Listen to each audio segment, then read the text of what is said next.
আসসালামু আলাইকুম বন্ধুরা, আবারও চলে আসলাম আপনাদেরকে নিয়ে নতুন আরও একটা ভিডিওতে।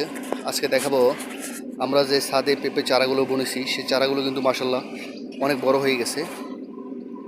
এগুলো তুলে অন্য আরও যে পটগুলো আছে সেই পটে লাগানো হবে। দেখেন মাশাল্লাহ কত সুন্দর চারাগুলো হয়েছে।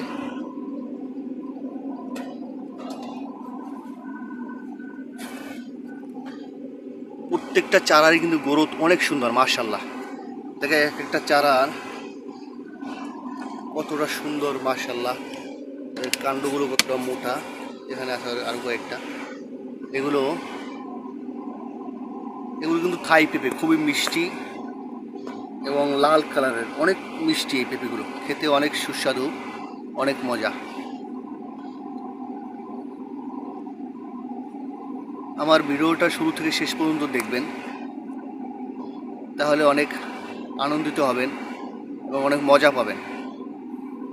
আমি আমার মেসেজে সবসময়, ভিডিওতে সবসময় একটা মেসেজ দিই যে আপনারা আপনাদের বাড়ির ছাদ, যারা শহরে থাকেন তাদের বাড়ির ছাদ খালি না রেখে সেখানে বিভিন্ন রকমের ফলের গাছ লাগাতে পারেন। পেঁপে গাছ লাগাতে পারেন, কমলা গাছ লাগাতে পারেন, ড্রাগন ফল গাছ লাগাতে পারেন, পেয়ারা গাছ লাগাতে পারেন। বিভিন্ন রকমের থাই পেয়ারা, হাইব্রিড এইসব জাতের সবজি ছাদে লাগানোই সবচেয়ে বেস্ট ভালো। আমি আপনাদেরকে এই মেসেজগুলো শুধু দেই একটাই শুধু উদ্দেশ্য, যে যেন আপনারা সবাই কৃষিকাজে উৎসাহিত হন, আনন্দিত হন সেই জন্য, এবং নিজে উৎপাদন করে নিজে খেতে পারবেন। একদম ন্যাচারাল, বিষমুক্ত, অর্গানিক খাবার, বিশুদ্ধ খাবার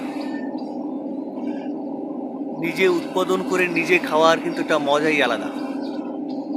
আমার এই ভিডিওটা দেওয়ার উদ্দেশ্য একটা, দেখেন মাশাল্লাহ এখানে কিন্তু অনেকগুলো পেঁপে কিন্তু মাশাল্লাহ ধরছে। আমরা এখান থেকে অনেকগুলো পেঁপে নিয়ে কিন্তু খাওয়াও হয়েছে। এই পেঁপেগুলো খুবই মিষ্টি, খেতে অনেক স্বাদ। এখনও এখানে অনেকগুলো পেঁপে আছে। এই গাছটা অনেকটা বড় হয়ে গেছে, এই পটটার ভিতরে আছে। আমরা মাটিতে যে সারগুলো ব্যবহার করি সেগুলো কিন্তু দেখেন, এই যে একদম ঘরোয়া তৈরি সার। এখানে বাইরের কোনো কিছুই ব্যবহার করা হয় না।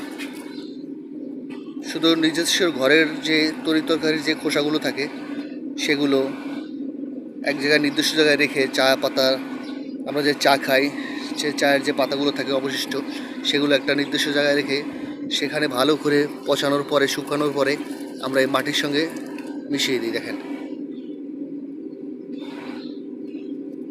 এই যে একদম এই সারগুলি আমরা ব্যবহার করি মূলত, আর বাইরের কোনো সারই ব্যবহার করি না। একদম অর্গানিক, ন্যাচারালভাবে, ঘরোয়াভাবে সার তৈরি করা, সেই সারগুলোই আমরা গাছেতে ব্যবহার করি, একদম ন্যাচারাল। এখানেও আরও কয়েকটা চারা আছে। এই চারাগুলো বেশ বড় হয়ে গেছে মাশাল্লাহ। এই চারাগুলো তুলে আমরা অন্য অন্য পটে লাগিয়ে দেব।